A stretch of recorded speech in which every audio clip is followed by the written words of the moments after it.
Welcome back to Island Life Stories. Today's guest calls herself a sea gypsy, and honestly, once you hear her story, you'll understand why.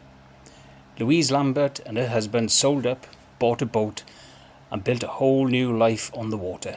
But this isn't just a tale of sailing off into the sunset, it's about what comes after. Rebuilding a career, running a business from a tiny cabin, and figuring out how not to drive each other mad in 6 square meters of living space. Let's get into it. Hi, Louise. Welcome to Island Life Stories. Thank you so much for joining us. I'm really excited to speak to you. You've got an amazing story. I can't wait to hear it. Just living on a boat is something I think that most people would dream about, but never actually carry through, let alone running a business from one as well. So I really can't wait to get to hear your story. So let's start off with telling us a bit about yourself and pretty much how you got to where you are now, I suppose. Okay, I'll try and give you the brief version because it was about 3 years of planning. But ultimately, I always had a real desire to go traveling. And I'd always said, I don't know how, but by hook or by crook, by the time I'm 50, I want to have really traveled. And in my 40th year, we went on a holiday, and my then boyfriend, but now husband, fell in love with being on the water. And the next year, on the suggestion of a friend, we tried a sailing holiday, and we'd never sailed before, but absolutely just fell in love with it. And when we came back from that holiday, he turned around and said, let's sell up and go sailing. And from there on, a plan was born. I'm a little bit more risk adverse, so I was not up for just selling everything and going and waiting until the money ran out and then having to come back, because that was my ultimate, if we love it and then we're forced to give it up, that's almost worse than never doing it, in my opinion. Yeah. So yeah, we made a plan and we started saving, and we did a few more sailing holidays just to check that we did really love it and it wasn't just one amazing holiday. And we got some sailing qualifications, and we started looking at boats, and we stopped watching telly. We started watching YouTube of other sailing channels. And then a couple of years into the kind of saving part, COVID struck. And unfortunately, I lost my job when they ended the furlough scheme. And that coincided with us actually being in Greece doing our sailing qualifications. And because of all the restrictions that had been, we didn't even know we were going until 3 weeks before. But we were out there. We'd made a plan to go and see a boat that really, it was just kind of getting our eye in at that point. But I lost my job. We didn't know if I was going to get another one. And we went to look at the boat and just fell in love. And it just felt like a real gut feeling of, this is our boat. And both of us had it. Both of us felt the exact same way. And because it was quite old and quite small, it was a lot below our budget. So we kind of went and crunched the numbers and figured, yeah, we can make this work sooner than planned, maybe. And let's do it. Nobody knew what was going to happen with the world in lockdown and the midst of a pandemic. I think that maybe added to it a little bit, as did a couple of ciders in the bar. And yeah, we bought a boat while on holiday. It's got a lot to answer for, COVID, isn't it? I think it was on many levels. Yeah, it changed the world in many ways. Yeah. It gave people, I think, a chance to sort of, on one level, stop and look at their lives, examine their lives. It gave people time to pause and, possibly give people that push they've always wanted or think they've needed. And I think, we were one of them. It sort of changed us a bit. We decided to sell up and do something else. Yeah, definitely.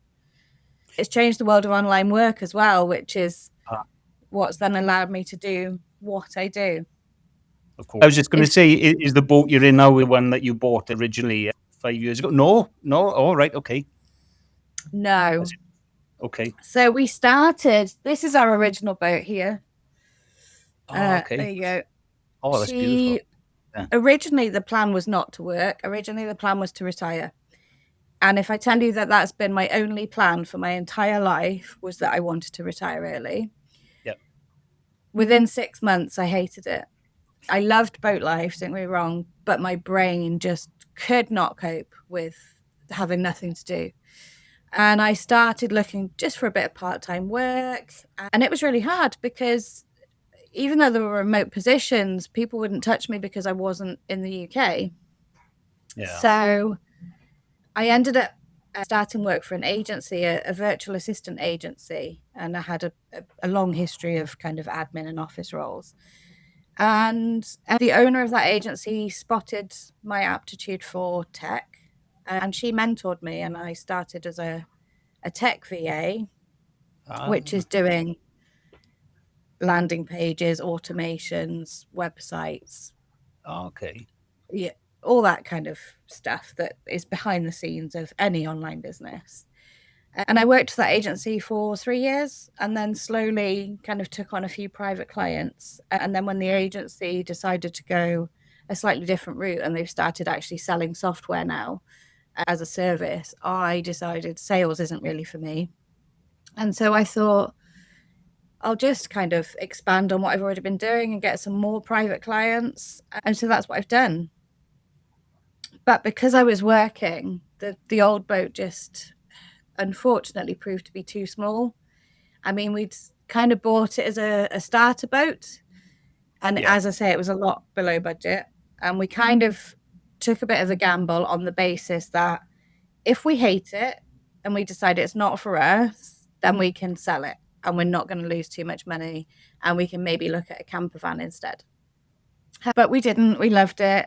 And, you know, we really did love her. But she was 33 foot, so like 10 meters, but Yeah. quite an old fashioned boat, so quite narrow as well. She was a Okay. 1978. So Wow. Yeah. really, you know, quite dated. And we had a rear cabin that was actually separate to the rest of the boat. So if you imagine the main kind of living space was actually really only about 6 meters by 3 meters, 3.5 meters. So not very big. If I was working during the daytime, it meant that I had the table up, and that meant that my husband then couldn't go to the toilet without climbing behind me, which, you know, Yeah. if I'm on a professional call, that's not really an option. Yeah. um so yes, we upgraded almost 2 years ago now and bought this Oh, boat, okay. which is only actually 6 foot bigger, but it makes such a huge difference. So it's about 6 foot longer, but she's nearly 4 meters wide, so a good sort of half meter and a bit. And then she's also a lot taller. So just overall, the capacity of it is Oh, much larger, and she's much better set up. It's a more modern boat. This one's from 2000, and it's got like a what they call an aft cabin. So we've actually got a proper decent sized bed. So now we can actually share a bed again, which is nice unless one of us is snoring. you've got the space So to to move separate ways then, haven't you? That's the main thing. yeah. And I Oh, can have the table up and work, and he can have an entire bench seat to himself, and he can go to the toilet and everything. It's yeah. marvelous. Yeah. But you've still managed for 3 years in the smaller boat. You must have done quite Yeah. a few trips in that time, I guess. Yeah. Yeah. Have you walked around the Med? Is that been the goal from the offset? Yeah. I think originally we thought we would maybe go further afield. And that was part of the reason for looking for a bigger boat as well. But actually, we've kind of discussed it and realized we're not really up for doing the big crossings. We've done, I think our longest passage so far has been 3 full days and a little bit at sea to get from Malta to Greece a couple of years ago. And that was probably about the longest we really want to do with just the two of us. It's quite hard because you have to take turns doing a watch. So we generally do 4 hours on, 4 hours off. And that's fine for me because I can sleep when I'm tired and I can get up after 4 hours and it's not an issue. My husband really struggles. He probably years of shift work, but he really struggles with that kind of short period. And he just lies there not being able to sleep because he knows he's only got 4 hours, and then he doesn't sleep. And it takes him, by day 2, he's so exhausted, he will just kind of collapse. But generally, because I've slept better, I'll kind of leave him for longer and let him try and catch up on sleep. But everybody says that the longer that you go for, the easier it is and the more you get into that kind of rhythm. But our concern is, it's about 28 days to cross for us if we wanted to go to the Caribbean. And there are other factors as well. But yeah, at the moment we're loving the Meds. We've visited 9 countries so far, 3 continents. So we have traveled quite extensively. I couldn't even tell you how many islands we've been to. I lost count some time ago. But there's so much to explore. We are looking at potentially next year going back to Greece, which is where we first started, and we love it there. And actually putting down roots for a bit and getting residency, because there's so much to explore in Greece, and we've only really seen a relatively small fraction of it. So okay, so what would a typical sort of visit look like then? Maybe not Greece because you're thinking of staying there, but if you've gone to somewhere you want to visit, is it just a case of mooring up and then just exploring the place until you're sort of happy you've done that and then moving on? That's the dream. That would be lovely if we could just rock up somewhere and see everything we wanted to see and then be gone. That would be great, but it doesn't work like that at all, unfortunately. So there are a lot of restrictions on travel. Life is a little bit easier because I have an EU passport, because I'm of Irish descent. So that makes our lives a little bit easier now. But I only got that 12 months ago. So up until then, we were doing what's called the Schengen Shuffle. You can't spend more than 90 days in Schengen, and then you have to get out. So that's partly why we've done so many countries. We kind of did Greece. Then we went to Montenegro, which is outside of the EU. Then we went back across Greece all the way across to Turkey, also outside of the EU. And then we came back across, did a bit more time in Greece, and then we went to Malta and then to Tunisia after that. So it's been a case of you have to really strictly watch your days and where you are and make sure that you're checked in and checked out of countries at the right time. But you're also completely dependent on the weather. So best laid plans, just absolutely forget it, So we try our very best to plan. But there have been times when we have been in an anchorage for almost a month because the weather has just been so bad. Last year in particular, the storms all started from July, whereas normally it's kind of September, October. From the end of July and all through August, it was really, really stormy. And we were in Menorca, and we kept waiting for a weather window. But the problem with sailing is that you might have a day that's quite calm, but if it's been wild the 2 days preceding that, then the sea is still going to be wild. It takes about 24 hours for it to calm down to be comfortable. So the problem is you might think, we could go, but if the days before have been bad, you can't really. And then you would get a period where you go, okay, well, the sea will have calmed down by then, but then we've got more wild weather coming in 8 hours later. So that's difficult, especially if you're on an island and your next hop is potentially 24 hours. Once we got to mainland Spain, it was fine because we could just hop up the coast and we could go, okay, well, we've got a 6-hour window. Let's go from Calpe to Alicante and let's just pop into a marina for a couple of days and take shelter and wait for this to blow over. But in the islands, you can't do that.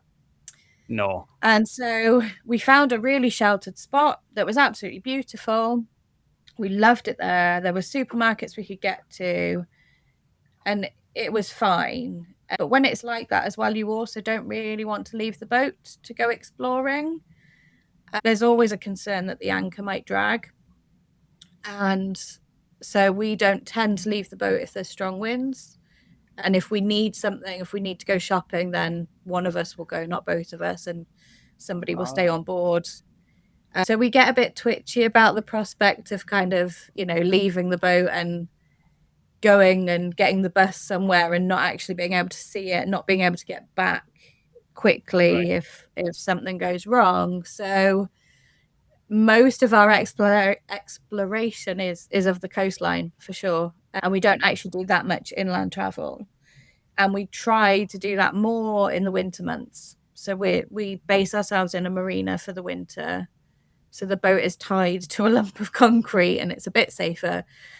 And that's when we tend to do a bit more exploring and be tourists. Which you've just come from now, I take it. Yeah, we've just left our winter berth. So we were in Cartagena in Spain, which was beautiful. I really loved it. And we've just hopped down the coast. We're actually waiting for some work to be done. So we're waiting for the boatyard to have space to haul us out, which is happening at the end of this month. Okay. And so at the moment we are in the Mar Menor, which is, if for those that don't know, it's an inland sea. So we've sailed down the coast and there's actually a bridge. So there's a marina, it's got a bridge in it, and you have to wait for the bridge to open, which is quite cool. And then you sail underneath it. And then you come into this inland sea, which it's massive. But the good thing about that is we are protected from the sea state.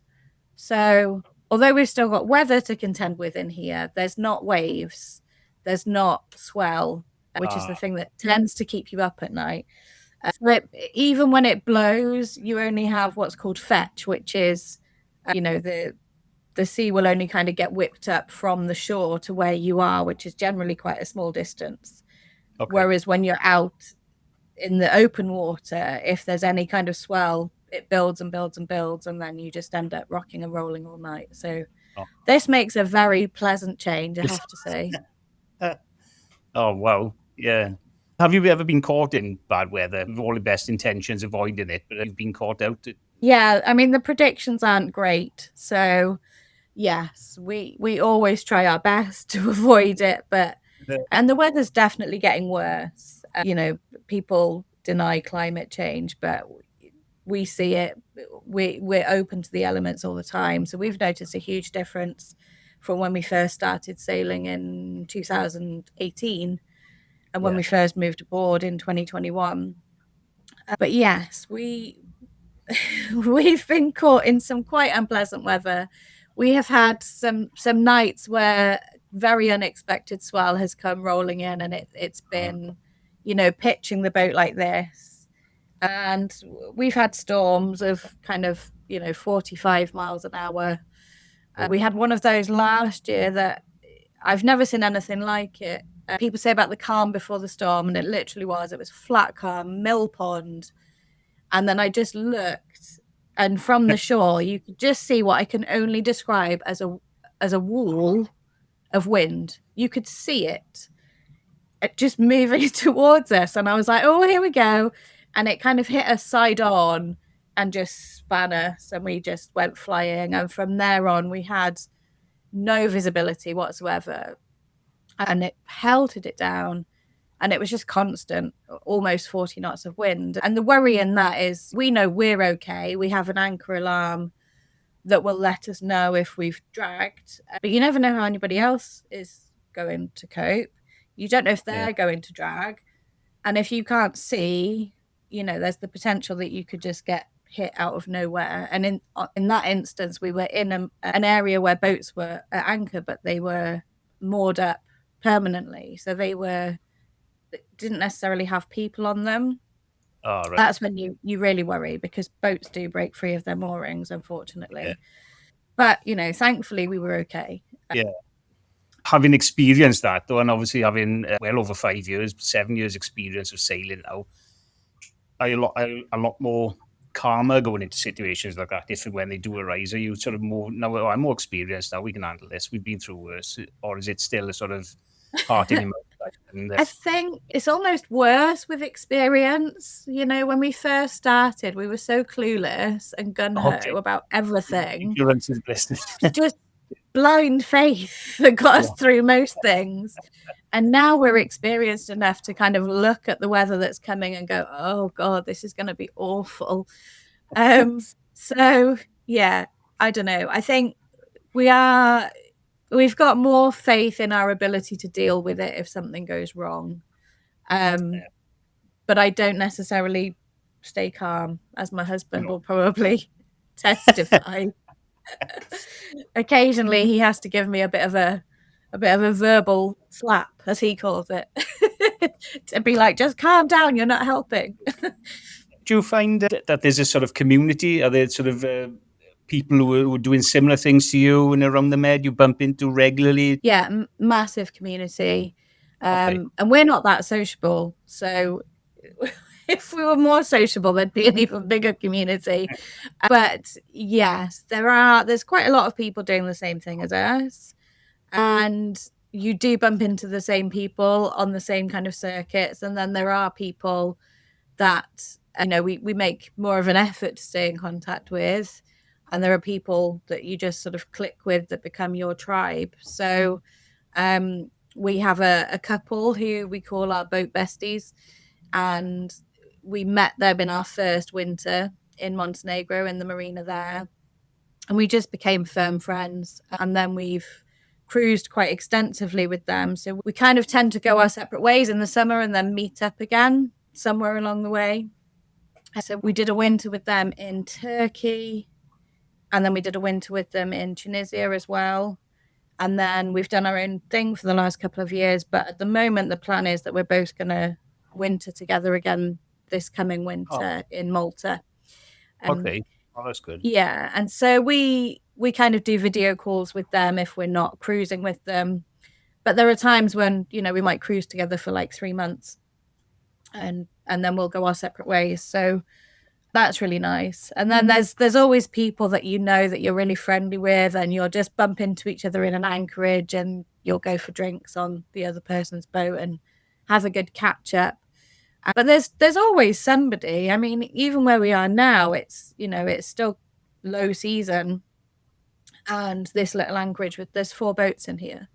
So that's nice because, if something does go wrong, it's always nice to have people around you, because generally speaking, boaters are really good in that way. So even though we don't know any of these people on this occasion, if anything was to happen, people would help us out. Yeah. And there's a real community spirit in that sense. And that's really nice. With regards to, I know you mentioned earlier it's going in for some maintenance. Is that due to necessary repairs, or is it a sort of a regular service you need to do with the boat? It's an annual thing. So it's the most expensive thing we have every year, apart from our marina berth. So it's probably comparable. So we have to take it out of the water and reapply anti-foul to the bottom of the boat. So that's a special paint that is supposed to stop barnacles attaching to your boat, basically. Because if you have a lot of growth, you're going to move a lot slower through the water. You're not very streamlined, which we're not at the moment because it's been in for over 12 months. And then there's a few other things. So you have what's called a sacrificial anode, which is a lump of metal that attaches on the underside of the boat. So we need to check the status of that. That normally needs replacing, if not every year, then every couple of years. And then we check the propeller and the rudder and make sure everything is okay. So last time it was out, we actually did a repair on the rudder. So it'll be interesting this time to see if that repair has held. Okay. Or if we need a new rudder at some point, because that's quite an expensive bit of kit. So we're like this at the moment until she comes out.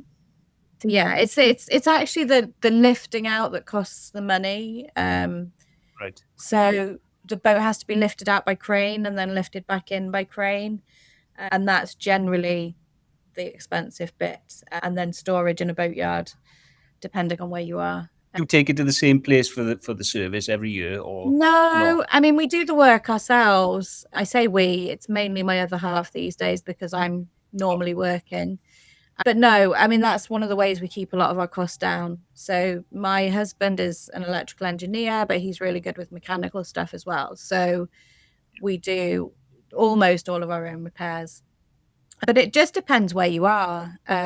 So depending on where we've spent the winter will depend on where we get the boat hauled out. And it's all about finding a boatyard that's near where you are that will allow you to do the work yourself, because not all of them will. Some of them insist that you use their workers, which, you know, would be fine, except that he's better qualified. So Yeah. we don't want to pay somebody else to do an No. inferior job, you know? And keep the costs down as well, and at the same time, like you said, Yeah. inferior this for more money. It just doesn't make any sense, really. Yeah. Originally, the plan for this was to do it on a very tight budget. So that's always kind of been factored in. In fairness, in Tunisia, the labour's really cheap. So we did actually go, yeah, do you know what? If you want to paint the bottom of the boat, do it, because, Okay. you know, quite happy to give some money to the local economy, and it didn't cost an arm and a leg. But generally speaking, yeah, that's a big way of saving quite a lot of money. Going back then to your career, I know you said, and I'm the same. I swore at a very young age I'm going to retire early. So with that in mind, and obviously you then, with the help of COVID, going ahead and sort of retiring to a boat, and then not coping with the boredom, I suppose, isn't it? You just couldn't deal with the act of being actually retired. But would you say that it was more, you were getting, the issue was more sort of working for somebody else rather than having your own business and working for yourself? Are you getting a huge amount of satisfaction from that, the fact you're your own boss rather than working? I think it's a mixture of the two. I think, to be fair, a big driver for doing this in general was the fact of that kind of feeling of there has to be more to life. And, you know, doing a conventional 9 to 5 and kind of feeling like a bit like a hamster on a wheel, and like life is passing you by, and you kind of think there's got to be more to it than this. And I think my brain didn't cope with not having anything to do, and I think that's partly because I've worked pretty much my whole life. So officially I started working at 13 because that was the law back then. I'm showing my age now. You could have a SASTI job at 13, but I mean, my family had video libraries, again showing my age. So I've worked pretty much full time since then. It's always been a big kind of part of me, I suppose. And I knew I was a people pleaser, but I didn't realize quite how much. So I think as much as my brain missed having something to do, I also really missed feeling useful and having a purpose and feeling like I was making a difference in somebody's life, even in a small way. But then kind of taking it another step and not relying on an agency and becoming completely self-reliant and getting my own clients is even better, because I get to choose who I work with. I don't have clients sort of thrust upon me. Not that it was ever quite like that, but, you know, I've sort of then been able to choose, actually, these are the elements of this that I really enjoy. So I'm going to stop doing all the bits that don't bring me joy. So I now specialize in one particular platform that there's a really high demand for. And I've kind of gone, do you know, I can do WordPress, but I hate it. It just makes me miserable. So I'm just not doing it anymore. So that's been really joyous. But yes, I definitely get more satisfaction out of it than I ever thought possible. And it's been quite nice to kind of experience it, because my dad in particular is very entrepreneurial. So my mum was involved in the video library business, but it was more my dad's baby. And my dad also worked for his family business, which was a building firm. But then he's also been involved in various other projects with friends. He's been directors of various companies, and he's very much got that nature about him. And I always had a real, desire to try running my own business and working for myself. But I think I don't know that I can't say I wasn't brave enough, but it's difficult, isn't it? When you've got a mortgage to pay and you've got certain bills and you need a certain level of income, it's very difficult to try and build a business on the side. And I also had quite time-consuming hobbies. So I've had horses for most of my adult life. So as well as the full-time job and finding time to go to the gym or whatever, there was also getting up early in the morning and going and turning out and mucking out before work, and then getting to work in enough time to shower so that you don't stink for the rest of the day. And so my days were always quite long. So the prospect of doing anything on the side was just never feasible for me. So it's very much been kind of learning as you go along, and so every day is a learning day still, even though I've been doing it for like nearly 5 years now, and I love it. And nothing makes me happier than when a client says to me, "You've made my life easier," or working with you's made things better for me, or anything like that. That's what I live for. How do you find the hours? Do you give yourself sort of set hours in the day, or do you sort of pick around your clients? It's tricky because I feel sometimes it's a bit addictive, isn't it? And because I love what I do, I try to be quite seasonal. So I know that I have more hours available in the winter when we're not sailing and we're in one location. And in the summer, I don't. So I have a core group of regular clients who I work with all year round. But most of them are also kind of seasonal. So, for example, one is a teacher. So I don't do very much for her during the summer, which is perfect.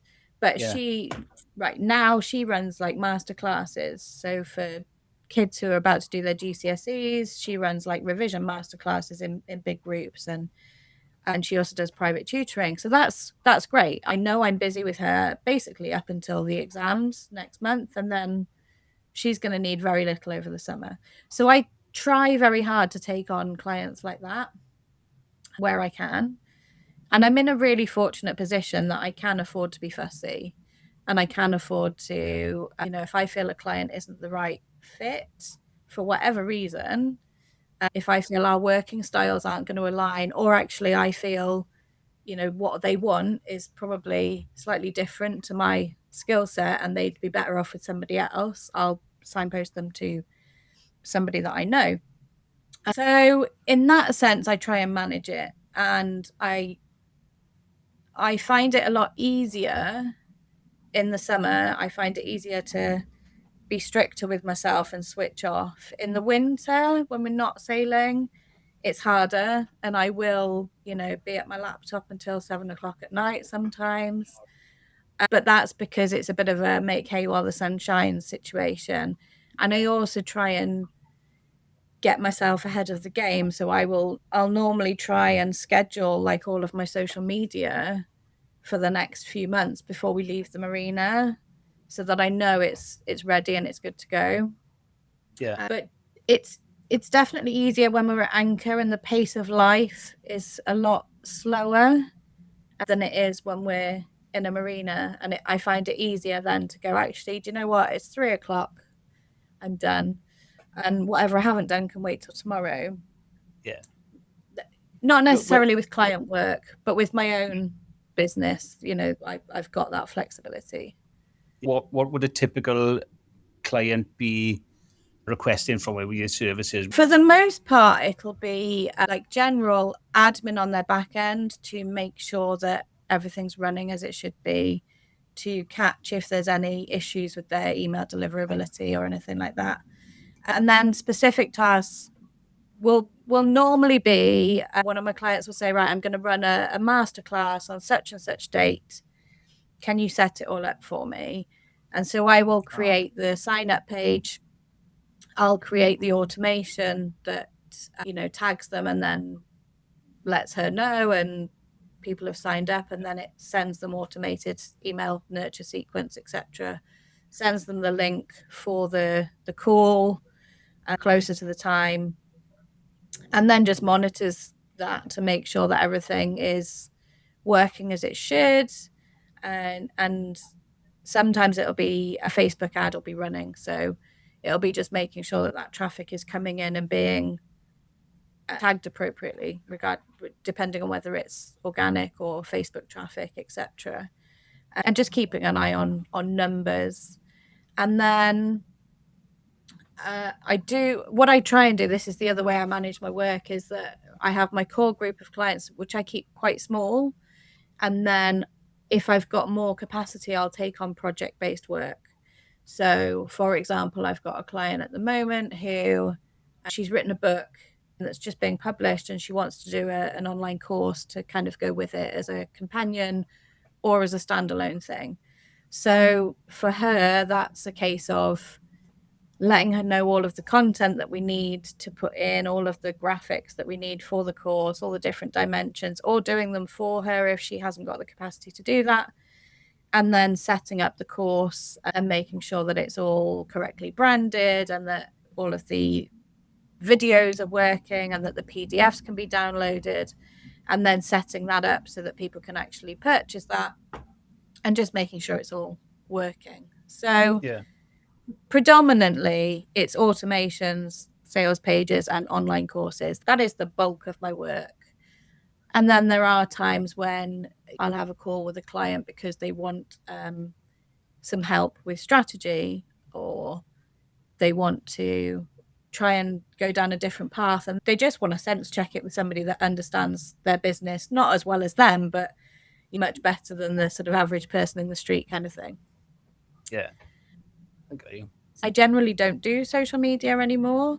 Apart from anything else, my rates as a tech VA are higher than a social media VA. So normally if an existing client says, oh, can you help with social media? I will generally say, I can, but I can also signpost you to somebody that's going to charge you less than me, and it's not my first passion. But for example, I've got a client who is like flat out busy at the moment, but she knows in a month or two things are going to calm down for her. So she's like, can you help me out with it temporarily? And I'm like, yeah, okay. So, there's that sort of flexibility as well. And no 2 days are ever the same. Do you find any connectivity issues being on a boat, depending where you are, or are you pretty good with all that? Yeah, it does depend where we are. So Greece in August is awful. To be fair, I generally try not to work in August anyway, because it's just too hot.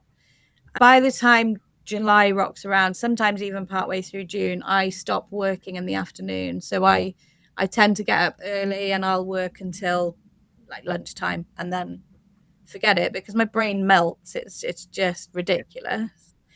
So yes, I have had issues. There was a time when I was in Turkey, when I still worked for the agency, and we were in an anchorage that just had really poor reception because we just had cliffs all around us. And I had a message through from my lead VA to say, this client wants this automated series of emails, and she wants the first one to go out at lunchtime. And I was like, oh my God. And so I ended up having to put my phone at the top of the mast. So we ran it up in a waterproof bag and attached to a line and pulled it all the way up to the top of the mast so that I could hotspot and get a better signal. But I got it done. With about half an hour to spare. Oh, wow. Yeah. Do you wish there's anything you knew beforehand, before you started out on this venture? Or is there anything you would do differently, do you think? I don't think so, actually. I'm a very firm believer in every step you take leads you to where you're supposed to be. Yeah. So I don't like to kind of look back and have regrets. Originally, our plan was actually to stay in the UK and save for a lot longer. Because of COVID, that changed.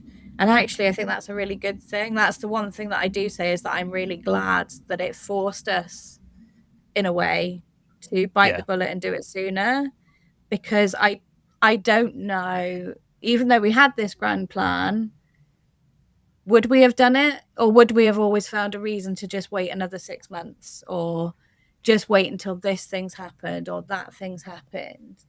And we even talked about maybe buying a boat in the UK and living on it as a way to save more money. Yeah. And part of me wonders, if we'd done that, whether we would have loved sailing as much as we do, because, you know, it's not as glamorous in the UK for sure. It's definitely not as warm.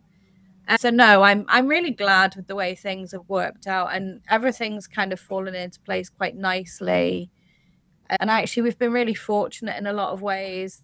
You know, if we've had a big bill coming in or anything to give us any kind of financial worries, if you like, that always seems to then coincide with me suddenly having a real busy spell, or suddenly landing another 2 new clients. It's, in a lot of ways, kind of feel like doors have been opened for us and the path has been made, you know, not easy, because it's not the easiest of lifestyles, but we've had a lot of good fortune that has made things easier for us, for sure. Yeah, I get that. Yeah. Okay. How would you look at the future? Would you see the future changing much at all from what you're doing at the moment? We have talked about it, and we have got a kind of vague plan at the moment. So for now, we love sailing, but we know that at some point we're going to get too old, or the weather's going to become too unpredictable, or, you know, something's going to happen. So we have talked about our next step potentially being to buy a river cruiser, and we'd really like to explore the inland waterways of Europe. And we could do it on this boat, but the canals through France, the locks, they're not really designed for a curved sided boat like this. They're designed for the big flat kind of barges and river cruisers. And we'd have to demast, and it's just all sorts. We did seriously and ah about doing it because of where we just spent the winter. We're kind of perfectly located if we wanted to do that. So no, we've said that when we are ready to sell this, that we'll probably buy some sort of river cruiser in France or Belgium, or, you know, somewhere that's already in that area. And we'll spend a good chunk of time, I suspect, exploring those inland waterways and really seeing a lot of Central Europe. And then once we get past that point, I think we'll probably buy a camper van. I don't know if I ever see us going back to land life. I do accept at some point we probably will have to. But I don't think it's on the horizon anytime soon. I love that. You've planted the seed already, and you're nurturing it for carrying on that lifestyle, carrying on the adventure. Yeah. I love that. Brilliant. Yeah. But thank you so much for joining us today, Louise. It's been amazing. It's been lovely to chat to you. Really appreciate it. Thank you. That's it for this episode of Island Life Stories. Huge thanks to our resident sea gypsy, Louise, for being so open about the highs and headaches and everything in between of building a life and business on the water. If you've ever dreamed of trading your desk for a deck, hopefully this gave you some encouragement and a healthy dose of realism. If you enjoyed it, follow the show and leave us a review. It really helps. Until next time, fair winds, and see you on the next episode.